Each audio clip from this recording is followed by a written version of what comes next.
Sudah pada datang? Sorry ya, gue telat.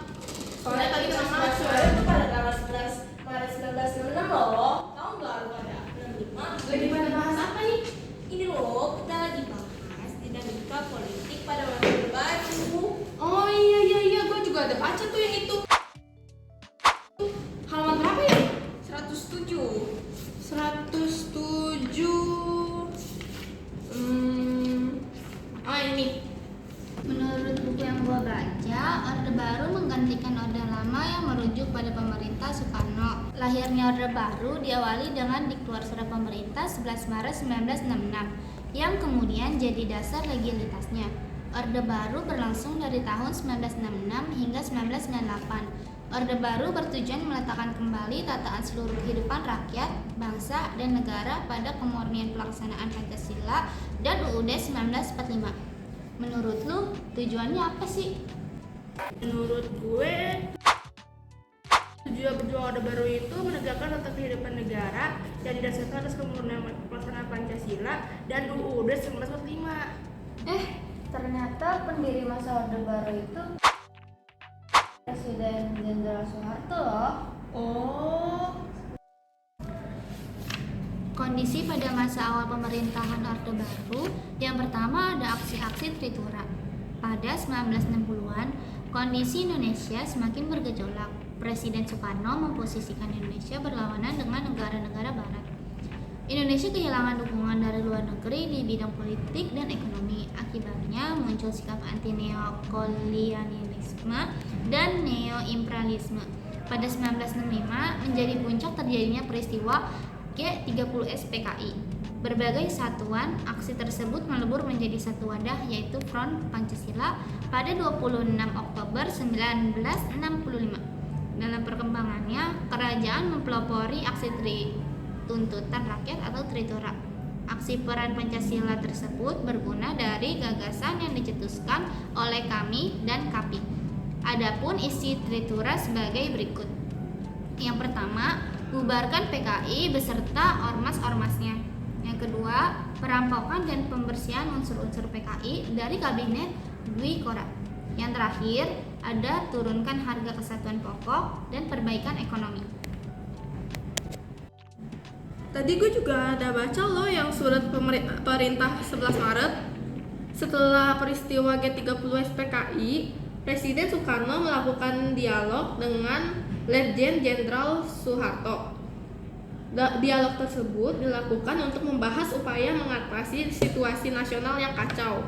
Dalam dialog tersebut, terjadi perbedaan pendapat antara Presiden Soekarno dan Letjen Soeharto terkait upaya penyelesaian masalah nasional. Menurut Letjen Soeharto, kekacauan nasional tidak akan mereda apabila tuntutan rakyat tidak dipenuhi. Sementara itu, Presiden Soekarno menyatakan pembubaran PKI bertentangan dengan ajaran Nasakom yang selama ini didengungkan.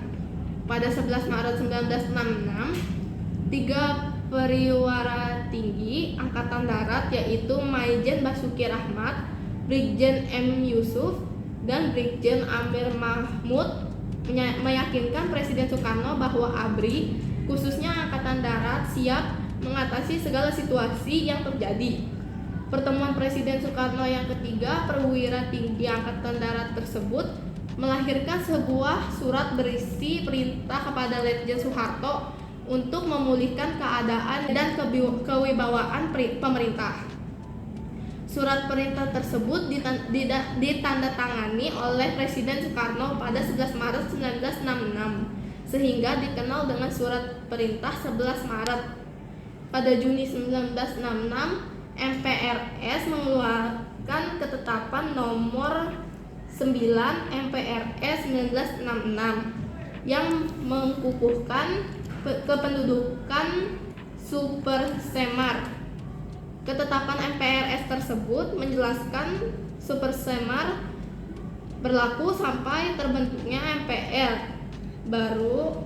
Hasil pemilihan umum yang dilaksanakan selambat-lambatnya pada 5 Juli 1968, pengukuhan Supersemar menyebabkan Presiden Soekarno tidak bisa mencabut mandatnya kepada Soeharto.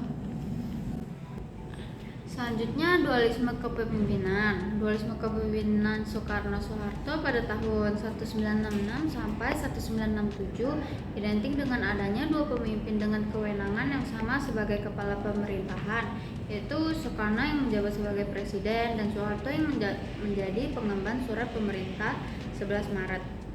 Meningkatnya wewenang pengemban SP 11 Maret inilah yang menjadi fokus utama kajian dalam pembahasan dualisme kepemimpinan 1966 sampai 1967 hingga berakhirnya pada 22 Februari 1967 dengan beberapa pertimbangan Presiden Soekarno akhirnya melepas jabatannya sebagai presiden.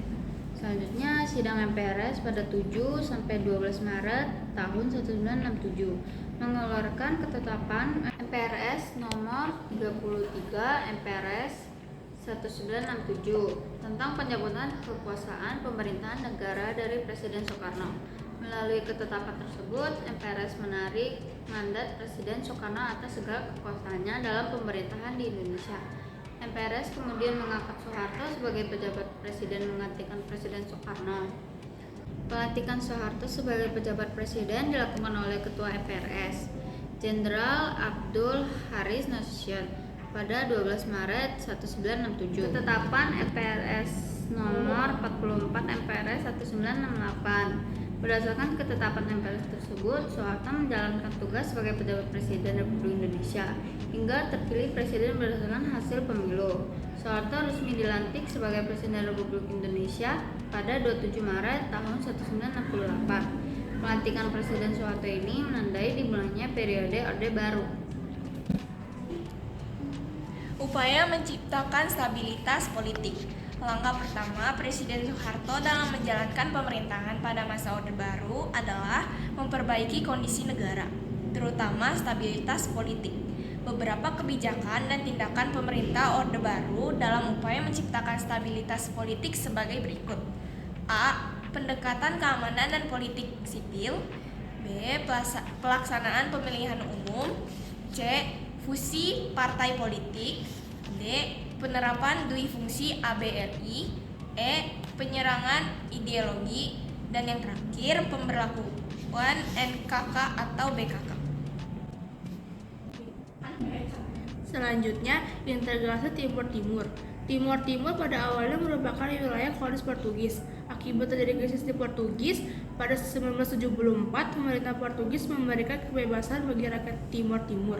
Kondisi demikian dimanfaatkan oleh 3 partai politik besar di Timur Timur untuk menentukan masa depan Timur Timur. Ketiga partai politik tersebut yaitu União Democrática Timorense atau UDT, Persatuan Demokratik Rakyat Timur Timur. Terus Frente Revolucionaria de Timor-Leste Independente atau Fretilin Front Revolusioner Kemerdekaan Timur Timur dan Asociação Popular Democrática Timorense atau APODT, Ikatan Demokratik Populer Rakyat Timor. Ketiga partai politik tersebut memiliki cita-cita berbeda terhadap masa depan Timur Timur. UDT menginginkan Timur Timur merdeka secara bertahap. Fretilin menginginkan kemerdekaan secepatnya. Adapun APODT berpandangan bahwa bergabungnya Timur Timur ke Indonesia merupakan pilihan terbaik. Menurut APODT, hubungan geografis dan historis dengan Indonesia akan memperkuat stabilitas politik di wilayah Timur Timur. Seiringnya berjalannya waktu, APODT dan 2 partai kecil yaitu Kota dan Trabilista menyatakan dengan Indonesia melalui deklarasi Balibo pada 30 November 1975. Pada 17 Juli 1976, pemerintah Indonesia secara resmi menerima Timur Timur sebagai provinsi ke-27 Indonesia. Dan yang terakhir adalah politik luar negeri bebas aktif. Pemerintah Orde Baru juga berupaya mengembalikan politik luar negeri bebas aktif sesuai prinsipnya. Penerapan kembali politik bebas aktif bertujuan untuk memulihkan stabilitas nasional dan mempercepat pembangunan. Kebijakan politik luar negeri bebas aktif yang diterapkan pemerintah Orde Baru ditunjukkan dengan mengakhiri konfrontasi Indonesia-Malaysia.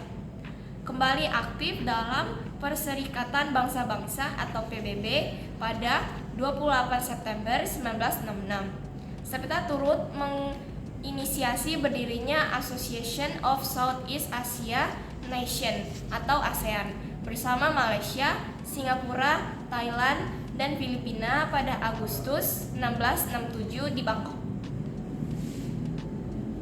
Oh gitu ya. Oke deh, gue paham sama materi dinamika politik masa Orde Baru. BTW ini udah jam berapa ya? Udah jam 5. Udah sore, pulang yuk. Yuk, balik yuk.